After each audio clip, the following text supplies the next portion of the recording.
Go here. Start that. Open that. Open that. Oh yeah, I saw that earlier. Damn it. I live on the internet. I see everything. And I mean everything. Adorable. That's the thing that gets me, is that, you know, all my friends know what I do for a living. They know I spend 90% of my day in front of a computer browsing social media, via Discord, Twitter, Facebook, whatever. I mean, my kids are on Snapchat and TikTok and all that, so I see all the stuff that they're looking at too, because they're constantly coming out to me and Mom to show us things that they think are funny that we're just kind of looking at going, what the deuce are you showing me? But yes, I see everything. You, sir, are just too adorable. In fact, there are memes out there that Tara has created that still float around that, you know, I've seen come across my Facebook feed. I'm like, oh yeah, that's funny. My wife created that like 8 years ago. My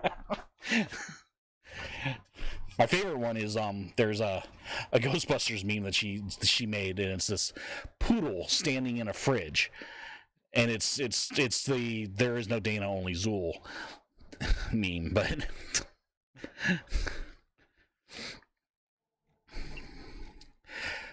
But anywho,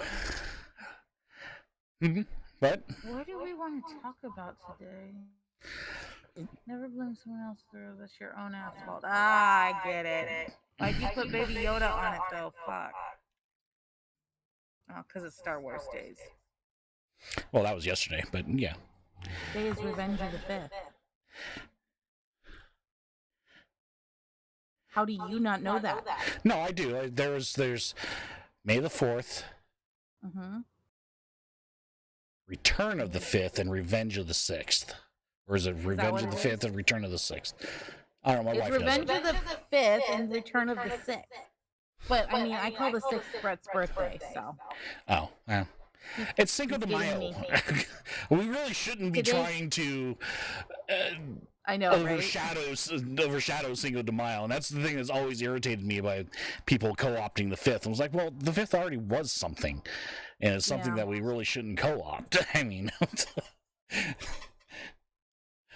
I mean, everybody thinks that Cinco de Mayo is one thing when it's not. They don't even know what the fuck Cinco de Mayo is for. But it's still a thing. I mean, it'd be like trying to, you know, do a Star Wars holiday on Cesar Chavez Day or something, you know? Right. I mean, that's what I equated to. I mean, that's let's if we're gonna do if we're gonna make Star Wars holidays, you know, let's do holidays that we want to get rid of, like Columbus Day. We can get rid of that one. Let's make that a Star Wars holiday, you know, or like Princess or General Organa Day. There we go.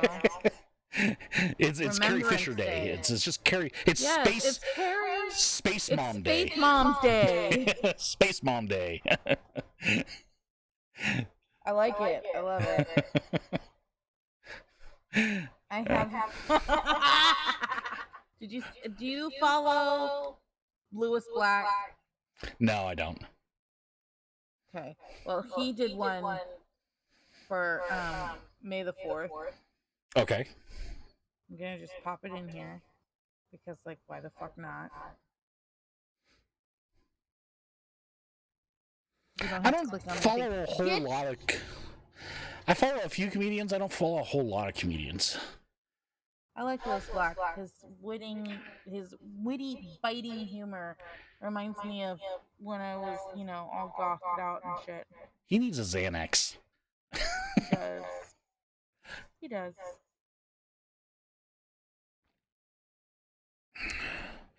No, I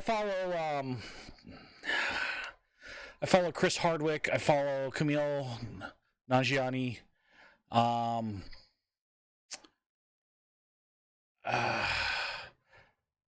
Who else do I follow? Oh, Patton Oswalt. Patton Oswalt is my absolute favorite comedian. I like him. Ron White. I like Ron White.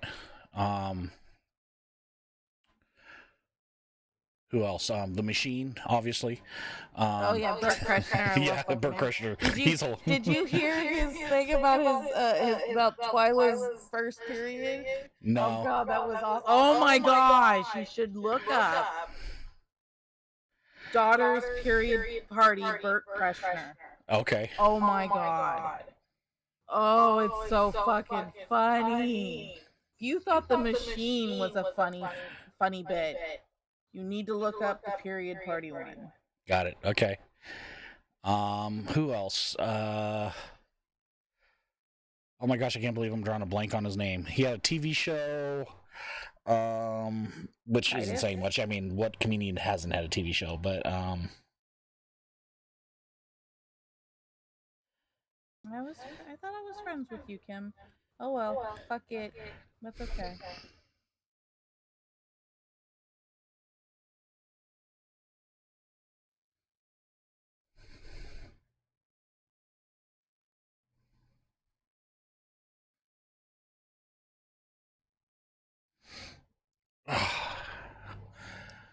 it is so hot in my garage right now. It's ridiculous.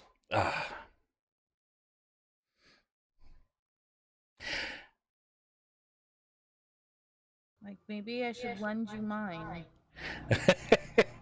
No, I'm good. I mean, during my work days are fine because I start early enough in the morning. It's cool out here, and then it starts to warm up a little bit. But by 2:00, I'm back in the house where it's cooler.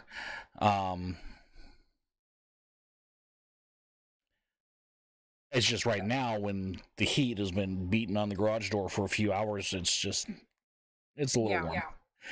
Little warm. It's kind of oveny in there. A little bit.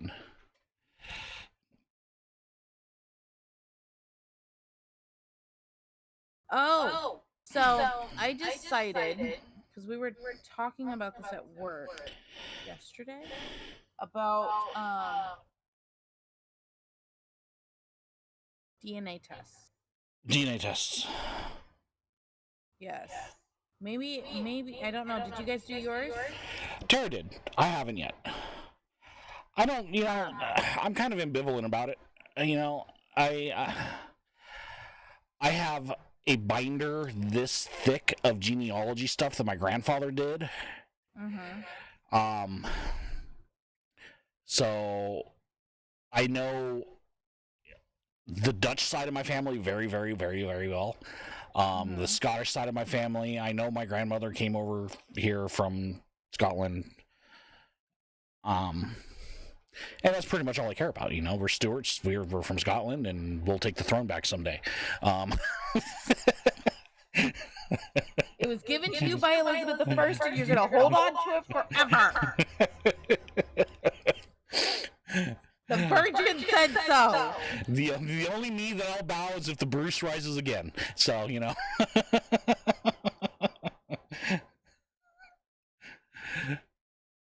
Anyways, what about DNA tests? So it got brought up about DNA tests, and I knew my family was Scotch Irish on my mother's side. I didn't know too much about my real dad's side because that's a whole fucking can of worms. And so did the DNA test, and it came back like 72% of my background comes from Scandinavia. Okay. And then the Celtic Isles, and then parts of France, I think, and Spain. Okay. All of that actually makes sense if you know history and know that the fucking Danes are raiding, enslaving bitches everywhere. That all can it can be explained, that whole fucking thing. You're like, yep, fucking Vikings, which I hate using that term, but what it is. And so I decided, like, something last night. I don't know if it was a dream or something like that, but something told me, like, you should really start looking more into your Norwegian, not Norwegian, but Scandinavian heritage when it comes to not just SCA stuff, but maybe your practice too. Start incorporating that, because I mean, the Morrigan is my patron, and she is a non-jealous deity, and it probably makes sense for her to be working within that pantheon. So Yeah, it's you're exploring your pagan past. right, So my blood lineage, if as it were, my theological blood lineage. sure. Go with that. Making up shit as I go. Well, that's why I've always been so fascinated with Pictish culture. I mean, being Scottish. Well, I thought the Picts were in Ireland. No, the Picts were northern Scotland. Oh, that's why Hadrian's Wall was built, was to keep the Picts up in there because the Romans couldn't deal with them.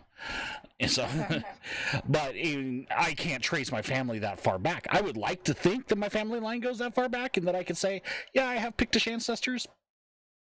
But I can't say in any definitive way that that's the thing, unless I do some really hardcore, like maybe past life regression therapy, which I'm not even willing to do. I mean, if it's, I don't need somebody digging into my psyche that bad. Right. I mean, my therapist already knows more about me than she needs to, so it has only after one session. Jesus. I'm a talker. I guess. Fuck. Well, I mean, if it helps, it helps. I'm not gonna say shit. I should probably find a fucking therapist. Anyways, go on. I'm sorry. Any hoodle. Yeah, so digging into your pagan past, that's that's a fascinating thing. Learning, the roots of what your family was, the roots of was the word I'm looking, paganality, I think is the closest I can come up with, and I don't even think that's a word, but what your family, your lineage was doing, 200, 400, 500,000 years ago. I know at least within the past 300 years, my family was probably Catholic because the Scots were Catholic. It's the whole reason why there was a split between them and England. I mean, because the Scots were Catholic, they didn't want to, join the Anglican Church. Mary Stuart was Catholic and French. Well, not French, but married a Frenchman. So. Yeah, her mother was French. Her mother? Well, yeah. Sure. Yeah. Mary of Guise. Yeah. She was French, and yes, she did marry one of the Louis. But so her son was definitely part French. Right. Wait. Was he? Oh, I don't know. He didn't last very long anyway. Tudors are just a fucked up family. They're just a fucked up family. Right. We'll get to just fuckers. What were we watching? Was it The White Queen? No, it wasn't The White Queen. Or was it? No, it was the one White about Queen. Catherine of Aragon. Catherine of Aragon, that's the Spanish princess. Spanish princess. We were watching. They're all part of the same series. Yeah. Tara's watched all of them. I got drug into the Spanish princess and was watching that and was like, oh, this is kind of cool. But it's still, it's the Tudors and they're just a fucking. They're a bag of cats. You can smell the crazy on them. Exactly. Well, I mean, it did start with the Venerable Margaret Tudor, which was Henry. Dude, Henry's mom was a fucking bag of cats. She was crazy. Yeah. Henry VIII's mother. Yes. Yeah, that's the one that tried to have had Catherine killed and excommunicated and divorced and all that stuff. And so it was Catherine of York. That was the fuck. I don't know. Tara and I Venerable just went through the Margaret lineage not too long ago too, and it was just like, it's so fucking crazy. Everybody's a fucking Mary, Catherine, Henry, George. or Edward. Edward. Yes. Right, because I mean, you're dealing with the War of the Roses, the rise of the Tudor house, and the War of Roses before that was just the plain tangent line. Yes, the which then divided Plantagents. it. Yes. Thank you, Plantagents. Which then divided into the white roses of York and the red roses of Lancaster. They're just all fuckers. You know, and then they just started breeding. So you got inbred fuckers. You know, it's just like, what the shit. But yeah. Them. Yes, them. So I love the Tudors. Going back to pagan history. Yeah, I'd probably have to dig back deeper, to find any non-Christian roots as far as the Scottish side of the family goes. The Dutch side of the family, the Dutch became Christian probably right around. Actually, I think they became Christian before the Norse did. So you're looking at probably around 800, 900 AD when they became Christian. So it's hard to find hardcore pagan familial relations, for the past 1,300 years or so. Yeah. What are we doing? Yeah. It's one of those things. Like I've been. Well, at least, I mean, for the Irish, at least since St. Patrick. I mean, if the stories are true, I mean, if they're true. So so when St. Patrick's Day came around, I started looking into that, and it was the snakes of Ireland. First of all, they don't know if snakes ever were in Ireland. Right. They have no geological or archaeological evidence that snakes ever lived in Ireland. Well, it's too bloody cold. It's like Scotland. You're not going to find snakes in Scotland either, so. And it's all bog. It's not even proper swamp. It's bog. In fact, they think that the snakes were actually the pagans. Right, and that's the theory. So yeah, the druids being the snakes of wisdom, who also had reptilian style tattoos, around around their arms and stuff. Not work dragons and stuff like that. So it's a theory. Actually, now that I'm thinking about representations of snakes in England. So Ragnar Lothbrok was famously killed and documented. He was tossed into a snake pit by King Aiel of Northumbria. So documented there are snakes in England in medieval time. But nothing for Scotland or Ireland that I know of, that I'm aware of. Right. Well, and like, okay, so I had this discussion with Brett. He didn't know. He didn't believe me that there used to be lions in Britain. I was like, well, where do you think they got the idea for their coat of arms to have, a lion rampant? That's not an African lion. That's not an Asian lion. That is a European lion. In fact, they had two of the last that they could find English lions at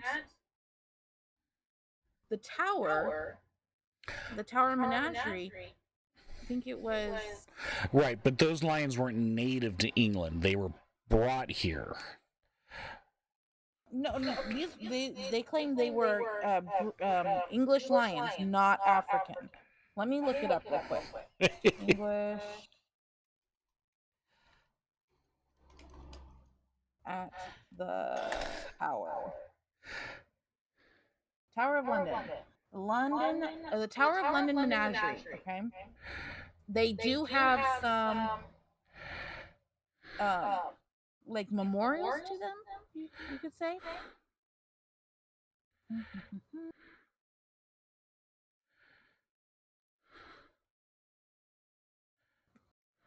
Okay, so those are leopards. Yeah, they don't have the menagerie there anymore.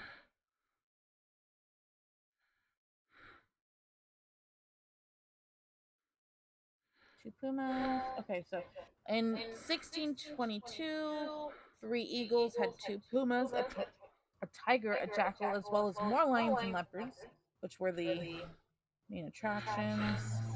They had a polar bear. How the hell did they get a polar bear?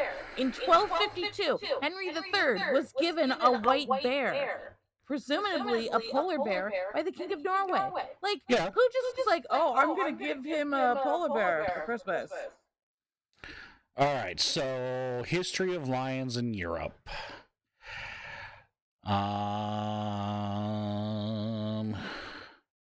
I will admit, I heard this information from a History Channel documentary. So let's just preface it with that. Aliens. Not going that far. I will never go that far.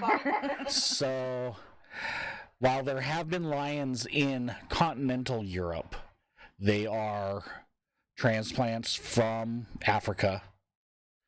Okay. Let's see here.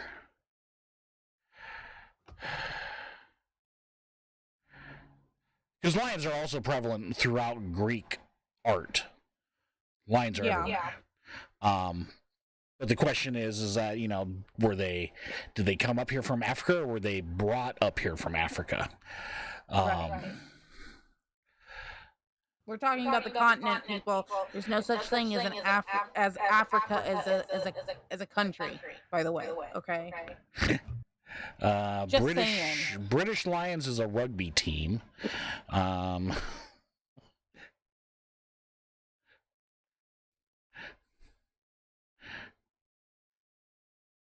We have gotten off topic. I just realized we have gotten off topic.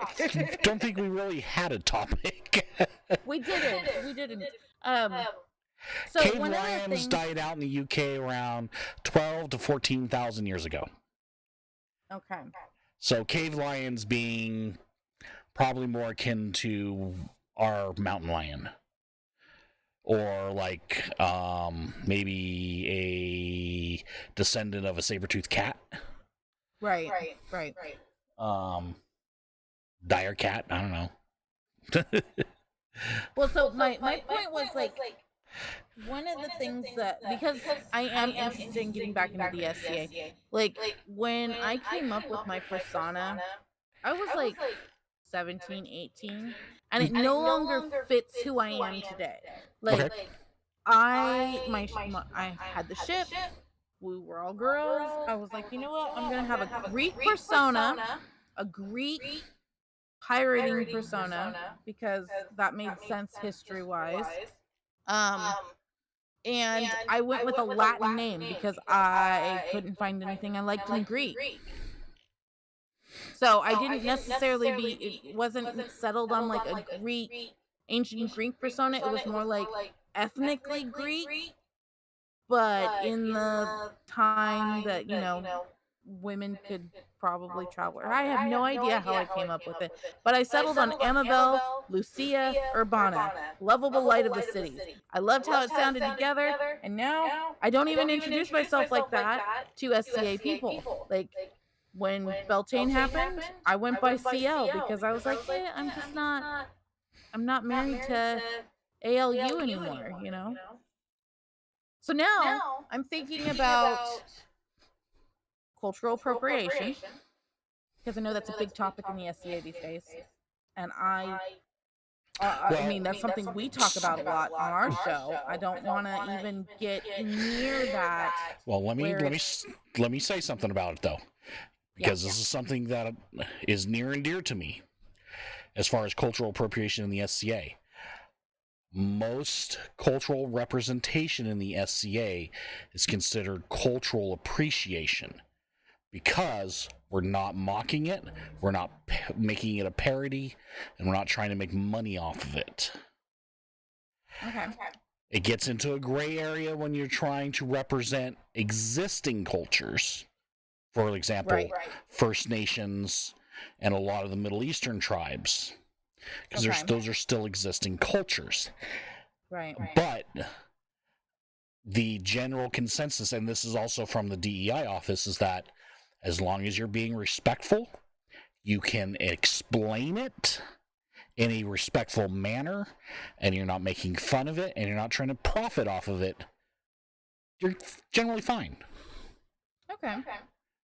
And it's, I've never had anybody approach me about my Middle Eastern representation. Okay.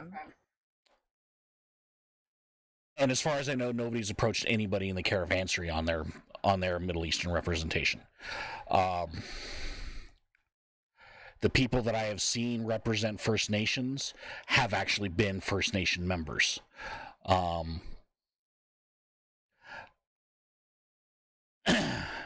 We actually have a group in Mexico that's actually doing Aztec.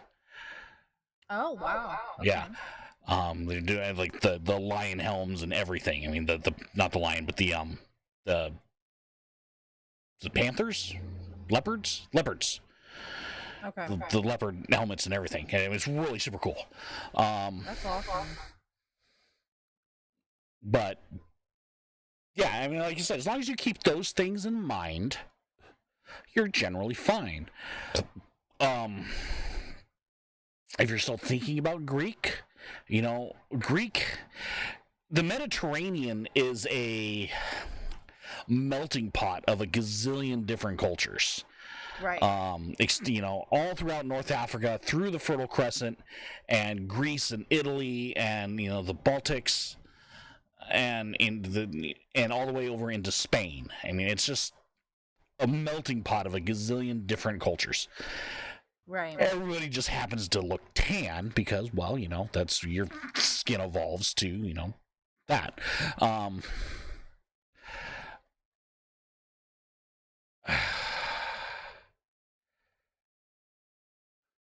Where am I going with this? I have no idea where I'm going with this. Anyway. Well, so a lot of my identity in the SCA has been wrapped up in my dance. Let's be honest, I'm known for my dance, and I was known for my singing before I focused primarily on dance. And that actually is a huge topic right now, all over the place. I mean, the belly dance community, they just finished renaming. I mean, ATS isn't ATS anymore. Yeah. I can't remember the acronym that they're using now. Tara knows it, but they're not American Tribal anymore. They're something else because they got rid of the tribal moniker because of the cultural appropriation of it. That was something that was changed because of that. Right. Well, I mean, I never. Oh, it's currently known as. Wait. Also known as ATS, is a modern style of which, okay, as a historian, it's not modern; it's contemporary. Yeah, it was developed in the 70s.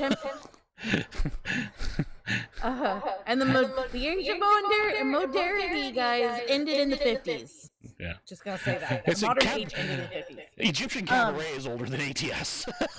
Yeah. So ATS is now currently known as FCBD style. Fat Chance Belly Dance style. That's what it was. Yes. Yes. So I like that. I've never, believe it or not, I've never danced ATS or FCBD. I have always danced. I mean, I know, like we discussed this last week, or not last week, the week before. I know some tribal styles because I'm in the SCA. Like you inevitably learn some of the traditional styles because we're going for as close to authenticity. What we portray, we're trying to be as authentic as possible. But my go-to style happens to be a mix of American cabaret. Yeah. And that works when I'm teaching classes or I'm having fun by myself, because when I say mix, it is the basis is American cabaret, but I mix in some of the jazz and some of the ballet that I know and some of, just some of the contemporary styles. Um, but I recognize that I can still do that without having my whole persona and identity within that society Right. be Well, that, and most of the time when we're doing drum and dance in the SCA, we don't care about period accuracy. No, we're having fun. We're having fun. We're playing to have fun, and Right. 9 times out of the 10 we're drunk off our ass anyways. And so that's authenticity is also right part out of the the window fun. at that point. Oh, I recognize there's a couple of steps that I do when I'm drunk because it's rote at this point, like Right. it's easy for me to do when I'm just drunk and oh, you want another belly wave? I'll give you belly waves all day long. You want some figure eights? Okay, I can do that without thinking. If I really want authentic Middle Eastern dance, we have a few members in the caravanserai that study Northern African Maghreb and Moroccan dance. Like Mo? Huh? No, Mo Like does Mo? cabaret. Was that? Well, I know she does. I thought she also does sub-Saharan traditional though. Not lately. I mean, she can, but she generally dances cabaret. Most people know cabaret. Like, they know cabaret on site. I mean, if you were to take somebody and say, okay, we're going to do a traditional Egyptian style, they would not recognize it as belly dance.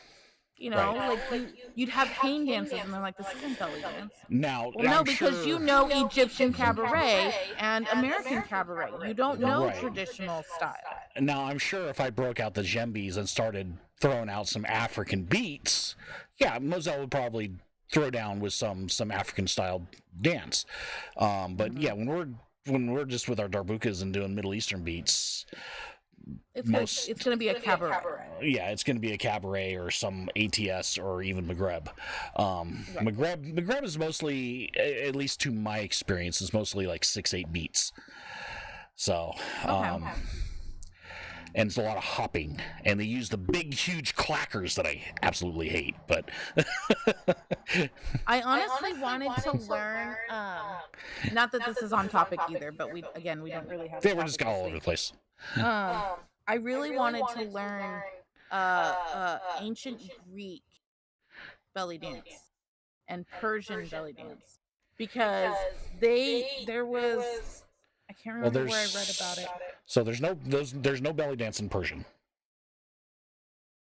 Okay. Persian dance Persian dance is very much like if you take Indian dance. Yeah. And make it more static. I'll have to show you some videos, but yeah, and even with the music styles that come out of Persia, because I've been studying Persian music, it would be very hard to belly dance to it. Well, I mean, there were accounts of Alexander's men. This is back when I was looking into Persian personas and going with the idea of becoming Roxana.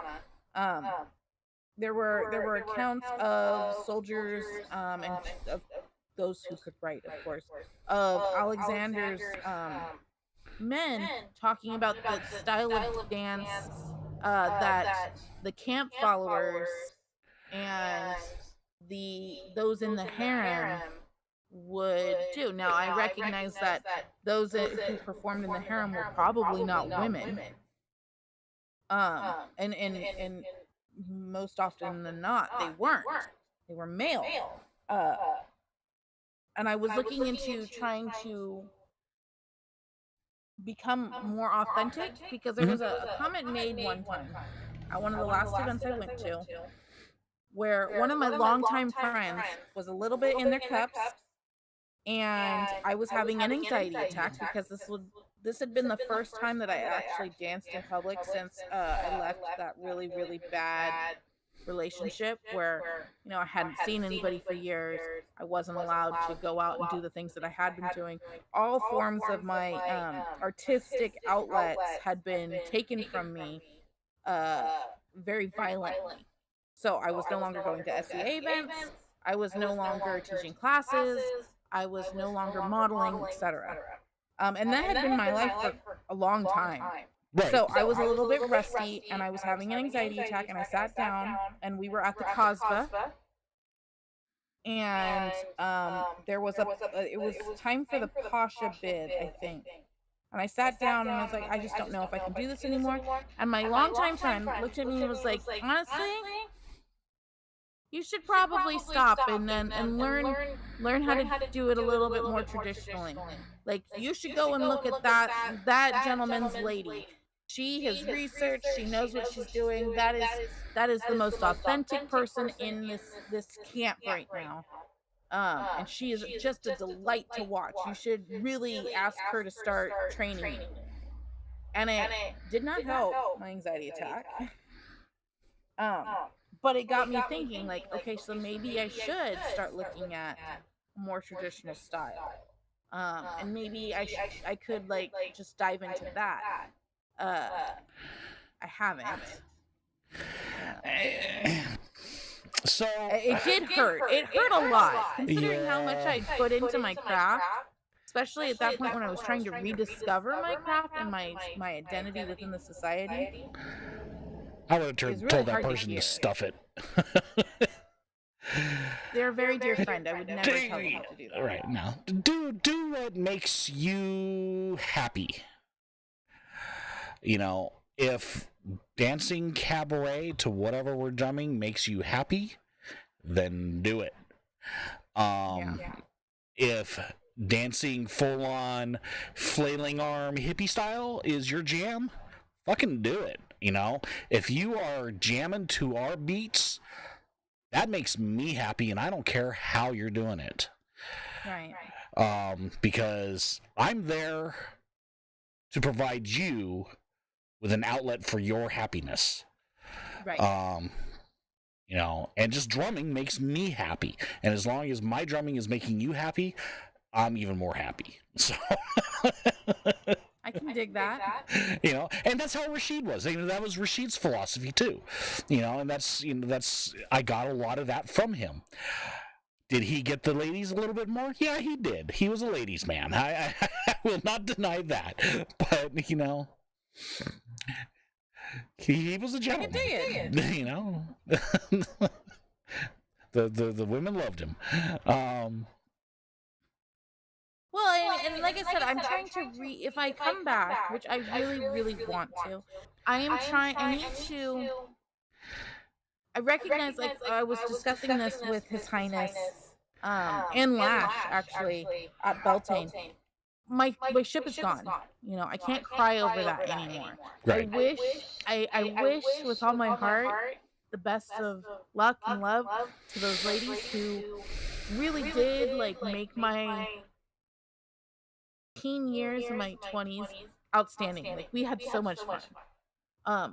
They got a bitter taste in their mouth about the society because of how we were treated and the rumors that were spread about us. I get why they would never want to come back. And I get why they would never want to be associated with the ship. I took the steps when I found out what was going on to even remove myself from my ship. We renamed, I tried to rebuild, it just didn't happen. But that time, the society was on the downturn. You know, I had a couple of people who were really interested, and when we showed up, you remember, you were there. I had 2 new people, and they were just like, yeah, we're good. So now when I come back, I kind of want to ditch Captain ALU and ditch the Star of Amaranth and the pink fuzzy whip and just start fresh. So, like I said last night, I had this dream where I was exploring the Norse Raider aspect of my heritage. Like, I felt like in this dream I had just dived real hard into an episode of Vikings slash The Last Kingdom, which, if you haven't seen that on Netflix, is a really good watch. I really do recommend I have. The I've Last watched both of Kingdom. them. Yeah. And I woke up and I was like, yeah, like, why aren't I, you know, really exploring this? So now I'm, like, looking up patterns for apron dresses. I'm looking up, things for Brett because he kind of hasn't. He said he went to a couple SCA events around 2001, 2002, which I really consider like one of the heyday, in my memory at least, heydays of the SCA when we had, a couple hundred people, 1,000 people at a site. He's considering it, although after Belton, he's like, if that's what it's gonna be like, you guys talking about horse cock all over the place, I'm not going. I told him he took that story. Told him he took that story out of context, and that's not what we were talking about. But I was also drunk, so.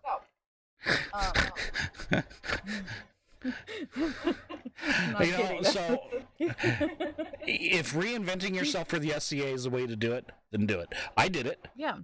I was Emery's McLean up until 2015. When I came back as Reese. Oh. So okay. I totally reinvented myself. And part of that is like I actually put a Warriors braid in my hair today. Mm-hmm. And I have no intention of taking it out. I did this morning at like 6 o'clock. I had to redo it because the band broke. But I put a Warriors braid in. And part of my self-discovery with connecting with the Morgan is she's for those who don't realize or don't know, I should say, the Morgan gives you a call. You can choose to worship the Morgan, but she calls upon you if she needs you to do a service of something. And she happens to be the goddess of not only war and death and valor, but also of sovereignty. I'm saying that wrong, I feel like. Sovereignty. No, I'm not gonna try. My mouth is just gonna fuck it up more. She's definitely not the goddess of puppies, so. No. And in the 90s, like, I remember everybody's like, that's the dark goddess, stay away from her, don't even fuck with her. And then she called on me. And her task for me has been to relearn my queenhood and just kind of get that back. So going through the whole thing, I was just like, I think this is the best way to go about it. I can still have an Irish persona and utilize the Norse aesthetic because that's where a lot of Ireland got it. The Irish redhead it's not natural. That came from the Danes. And so I decided that's what I think I'm going to do. If I get back into the essay, or when I get back into the essay, I'm going to try to go for a more Celtic and Norse-based persona, just so that I can try and reconnect with my faith, because like I said before, I'm probably not the best at walking my faith's path right now. My craft is strong, but my path, I need to work on it. And I know that comes from accepting things within myself. Right. That's where I was going with that like a half an hour ago, by the way. Well,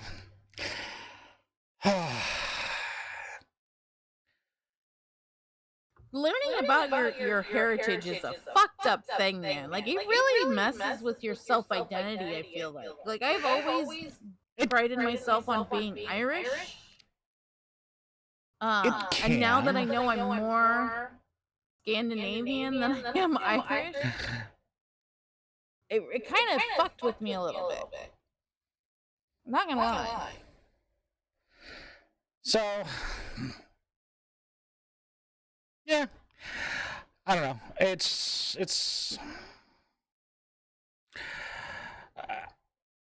I think everybody's different as far as that's concerned. If I was to take a DNA test and it determined that I was Russian, would it really affect me all that much? I don't know. To be honest, actually, I don't think it would. I don't feel Russian. I've never identified as Russian. Right. I don't have Russian features. There's I don't know where I'm going with this either. My brain's overheating. Well, I mean, I don't think I have necessarily like. I don't know. Do I look Scandinavian? Yes. I never thought that. You're tall. Yeah. So. Tall and very white. Tall and very white. Can lend to being Scandinavian. Especially with women. From observation. I'm not going to say it's definitive, but from observation, which can change depending on whether you believe in chaos theory or not, and Jane Goodall's theory on chimpanzees. The premise is that upon observation, your subject changes. Right. So the habits or the traits and habits that your subject would normally have are not the same while they're being observed. So, but it has been my observation and my experience that Scandinavian women tend to be on the taller side. Tara's grandmother is a good example. Her step grandmother is Swedish, and she's very tall. Wow.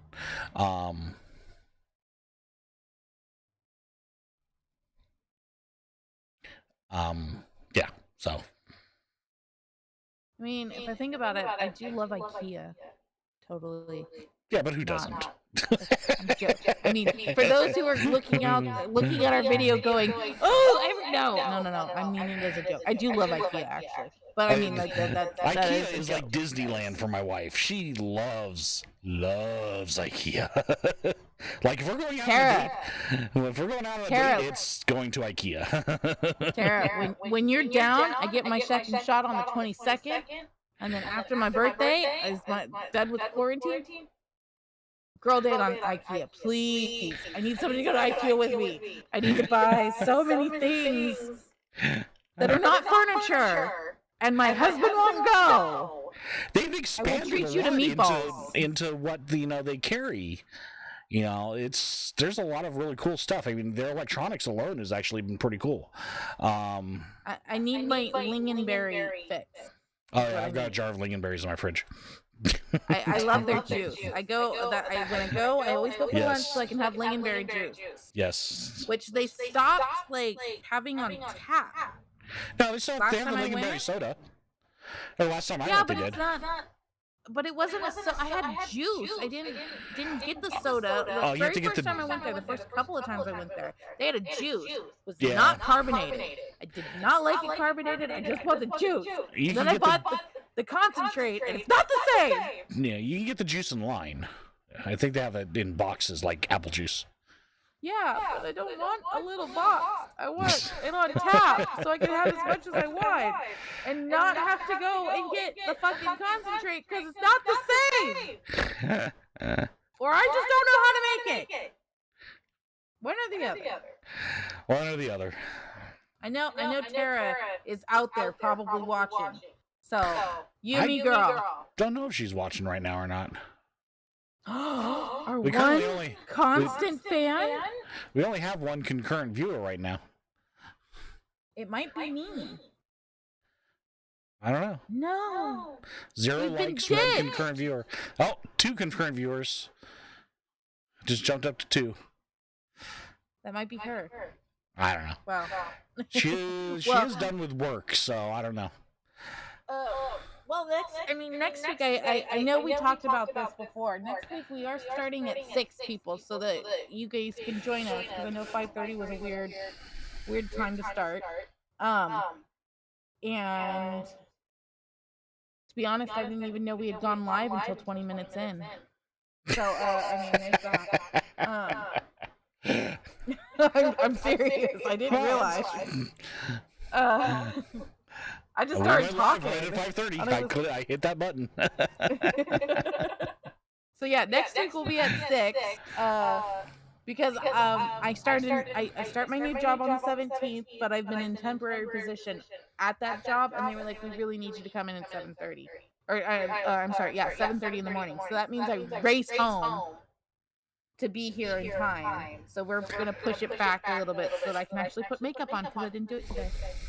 Um, but yeah, Tara, I need you, girl. I need you to call me or hook up with me because I need garb. And Misha's So already said she would help. there's a new store in the mall in the Galleria. So, side story. Is it the Daiso? I love the Daiso. No, it's not Daiso. Daiso's cool. So Tara and I decided on Saturday, since we're both vaccinated, we're going to try and go to the mall and see how it goes. Okay. The mall was absolutely packed. Like, Oh yeah. Christmas week packed. It was crazy. So we walked around for the mall for a little bit. People, for the most part, were fine, you know, being respectful. Everybody had masks on. I only wanted to punch one person. He was wearing this shirt that had a cat in a hat on it, and underneath it said, "Come and take it." I'm like, you're dumb shit. You're an idiot. You're an idiot. But anyways, back to there's a store called Sangra, that is all Indian clothing. Oh. Really nice Indian clothing. Really good Indian clothing. Tara and I spent probably about a half an hour in there just browsing through everything. It's not a huge store, but it's a cool store, and they have a lot of really cool clothes in there. It's not cheap, but it's not super expensive either. So okay. But you can get some, you know, a lot of like nice linen and cotton things in there. They do have saris, so you can pick up saris there instead of having to go down to like Berkeley or Yuba City to find a nice sari. I love my sari, and I should get another sari. Tara has so many saris that she never uses. I'm so white. It like the time to wear them, I can't wear them because otherwise I know I will get skin cancer. I burn so easily. It's not practical for me to wear them. So, anyways, yeah, it was a nice store. I liked it. The woman working in there was very nice. I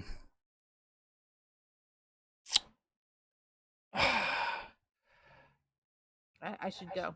I should go look it up because I love Indian clothes. I wore Indian clothing for my senior year in high school because it was just so comfortable and pretty. And there was a teacher or a staff member. I remember I was like, I approached her and she was in the principal's office, I think.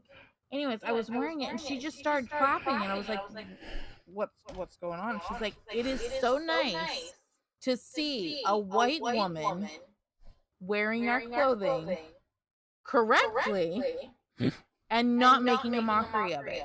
This was in high school and I was like, I'm wearing it because it's cool and it's comfortable and I think it's really pretty. And she's like, keep wearing it. I was like, you're not offended? She's like, no. It's like, oh, okay. I buy a lot of boho style clothes off of Amazon to wear.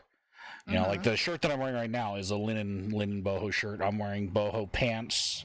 They're puffy pants. They're linen because it's freaking comfortable, and I don't sweat as crazily in them because they breathe. Even though I am sweating like crazy right now, but that's because it's balls hot. Right. But it's mostly comfort for me. You know, I mean, being a larger gentleman, it's. Instead of wearing like sweatpants and a t-shirt, I would rather wear linen. Yeah. Well, sustainable cloth. Yeah. And it's I have plans to put flax seeds in my my bug out shit. I already have cotton seeds, But I plan on getting a fuck ton of linen or of flax seeds just so that if the world goes to shit, do not judge me for being a prepper. Um, I can plant and have clothing. You know, I can source my own fabrics. I Mm-hmm. even learned how they did it in the medieval era so I could do it in a sustainable way.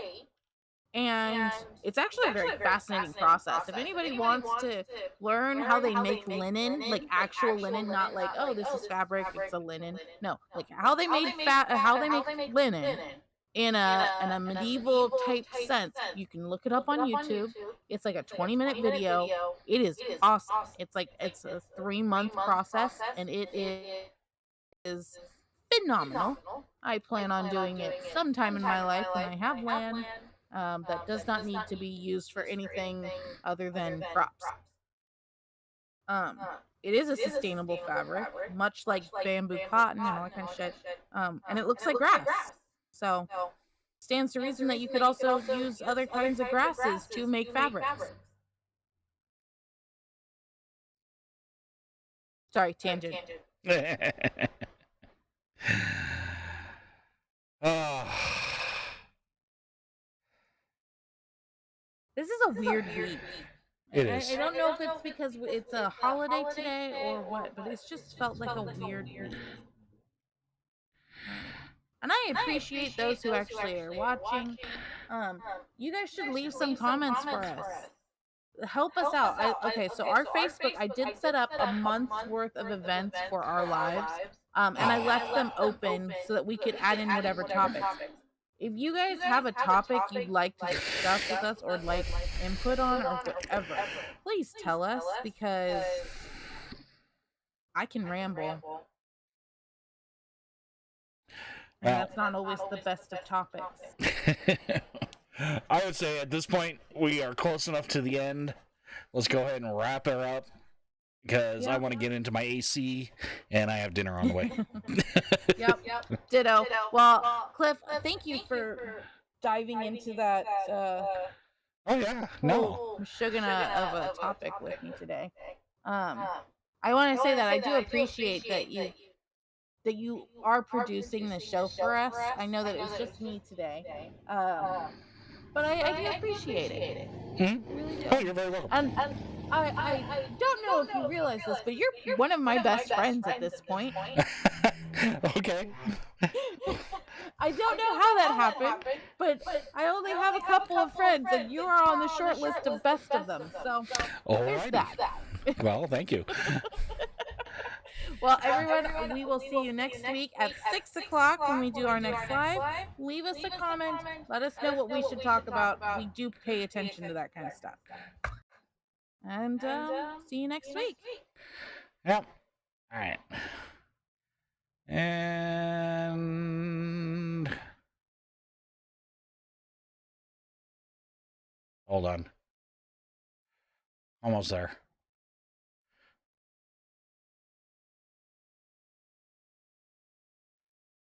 Man, the stream is really delayed today. I saw that. There we go.